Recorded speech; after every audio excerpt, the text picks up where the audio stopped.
Okay, intro class. Welcome back to creating your little pinch pot monster. We've had one person submit a name that I liked an awful lot, and they submitted speaker creatures. So I think we're going to go with that, since that's kind of part of our intent with this piece is for it to be an amplification device for your phone or whatever kind of player you want to insert in the backside of this thing.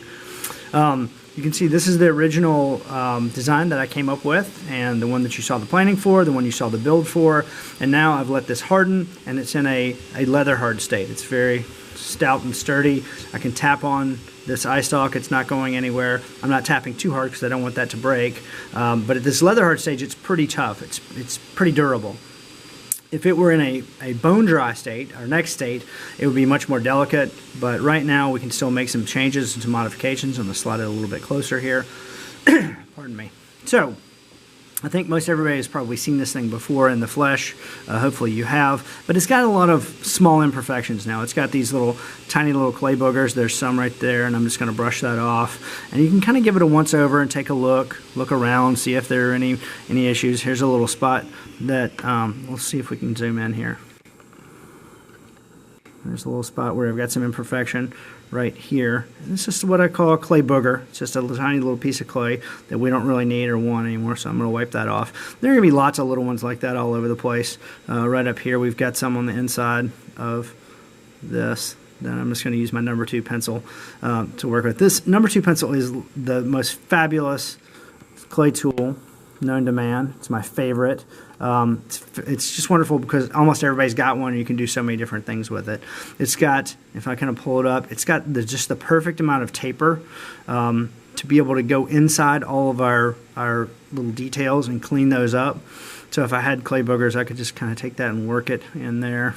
And you got to understand the magnitude of a project like we're working on. We've got 160 kids in 3 different classrooms, and there are a tremendous number of clay tools. But the beautiful part about working in clay is that, like I said, most everybody has one of these in their pocket, and if not, you can get your hands on one really readily and very inexpensively, and the things you can do are really remarkable. You can also use the back end of your number 2 pencil. The eraser is a really, really great soft tool that you can kind of come in and smooth some things out with, some minor imperfections. I was just smoothing this wing feature here, and you have to be very careful about doing that in this state because it is kind of brittle. If I can't push on it really, really hard, it will break. So if I do want to put more pressure on it, I want to make sure that I reach under and support that before I smooth things out. Now, you may have issues with your eraser later on if you do this, so if you borrow a pencil from somebody, just make sure they know that you're about to use the eraser to smooth clay with. You will notice that I've got a slot cut in the back, and I used a tool for that. I actually used the plastic knife that I provided you guys with, but if it gets a little bit firmer, we're going to use this tool called a fettling knife. That's F-E-T-T-L-I-N-G, fettling knife. And a fettling knife is just a long, slim tool like this, used for clay, specifically for clay. When you go to cut your slot in the back, make sure that before you do this, it's in a leather hard state, meaning it is a little firmer than normal. If it's a very plastic state and you go to cut in the back, if you have built a lot of mass on the form, it might fall. The fact that you're taking material out weakens it, and so it might collapse. Also, when you cut the slot for your phone, you want to make sure that you're prepared properly for your phone, specifically for your phone, or whatever kind of player you're going to put in it. I'm getting mine out now. I have an iPhone, what is this one, a 6S. So if I was going to insert that, I need to be able to slide it into that slot and have it fit with some play. I've got some play on either side. When we fire our clay, it's going to lose anywhere between 7 and 10% of its size. So I think I've got plenty of play vertically, but I might need to take a little bit more off side to side. So with that in mind, I'm going to take my fettling knife, and I'm just going to take a little bit more off the side here. Reach in. I'm going to cut in from this side.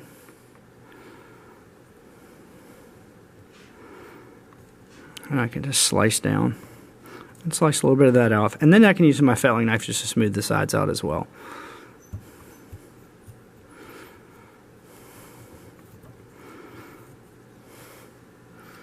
And then I can come back with my finger and smooth this out. You want to watch any sharp or hard edges.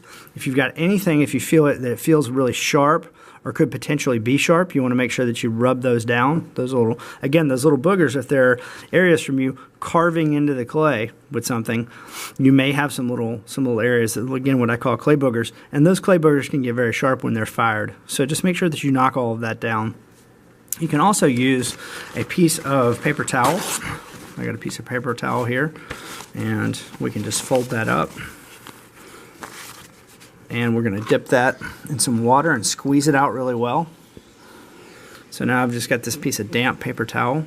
And that's a really great tool for me to kind of come back and just soften any edges, any of those areas that have imperfections, any hard edges. This is just an easy little trick. You don't want to wipe too much because you'll wipe the finest clay platelets away and you'll be left with kind of a sandy, gritty surface. But just to knock down some of those little boogers and things, it's not a problem. It's a really good, easy, cheap, throwaway tool that we can use to clean things up just a little bit.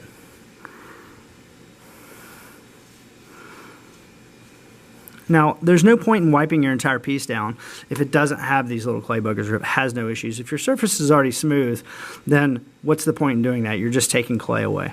So be methodical about your movements, the things you do. Don't just do things just because. You want to make art with purpose, and your tactics and your procedures and processes need to have purpose too. Don't just blindly flail around doing things. I see a little issue here. I'm going to get down in here with my pencil and take care of business there. If I have any areas that are cracking, if I do wipe this paper towel on that, I can come back and compress a little. And to get underneath, I might need my pencil to compress the clay. If your pencil leaves any graphite, don't worry, that will burn off in the kiln. We also have some popsicle sticks, and popsicle sticks can be really good for putting in any kind of details that you want to. You can draw with your popsicle stick. You can press it into the surface. One of the nicest things about working with clay is being able to press the surface of the clay to create detail. Let me see if I can find an area that needs some detail. I've put so much in this piece already that I don't really want to overwork it. And sometimes we have a tendency to do that. How about areas like this? This is a little area down here, this foot. And I think it might be a little bit boring, so I'm going to come in and put a few little marks. I'm just going to press in.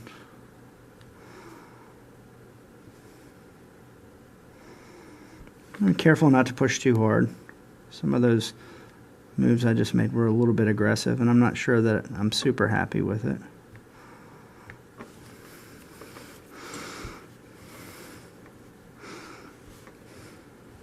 Can we see okay? I'll make sure that I'm not blocking your view. So just in between each one of those, each one of these areas, I'm just pressing in a little bit and cutting a little bit of the clay away. I don't think I'm going to do it there. I'm not so sure. Well, all right, let's give it a shot.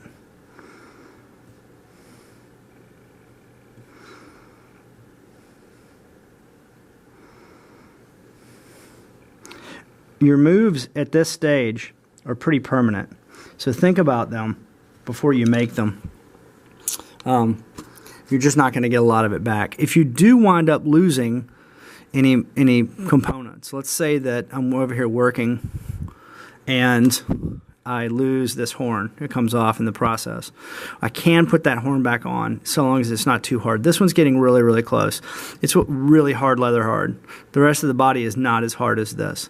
It's hard leather hard because it's got all of its surface area exposed, and it's getting really, really close to being bone dry, or to the stage we call black leather hard. And when we break things off like this and try to reattach them, that's really, really tricky. If that happens, then we need to generate a lot of slip, so we really need to scratch the surface underneath it very aggressively, add water, scratch it aggressively again, both surfaces, and then we would mash it back on, and we would use a tool like the popsicle stick to really compress the area pushing toward the body of the piece. But I don't think you guys are going to do that. You got it covered, right? So I'm just going to use my popsicle stick to come in here and kind of go around that area. Now in doing this, I'm deepening this area between the lip and the gum, which I like, but I'm also leaving some scratches. But that's okay because this is really process driven and I know how to fix that. So once I've done that, I like the relief I've got here, but I don't necessarily like, let's zoom in on that. I don't necessarily like this linear, this linear stuff I've got going on here. I hope you can see it in the video, but it's just kind of scratchy looking. And so what I'm going to do is I'm just going to come back with my paper towel now and just wipe that off a little bit and soften it ever so slightly. But now I have more relief and I have no scratches. So I'm happy with that. So ultimately what this video is all about is taking care of all those teeny tiny little details. And I could sit here and kind of mess around with this piece for a very long time, taking care of all the details, but you guys don't want to see me do that. That's a big waste of your time to watch me for much longer. I think you understand the basics, but I do want you to understand the state of clay, that when it's leather hard like this, it's really ready to be tuned up, and after that there's not much we can do about it. All right, thanks for watching. We appreciate it. I hope you enjoyed the project. I certainly have.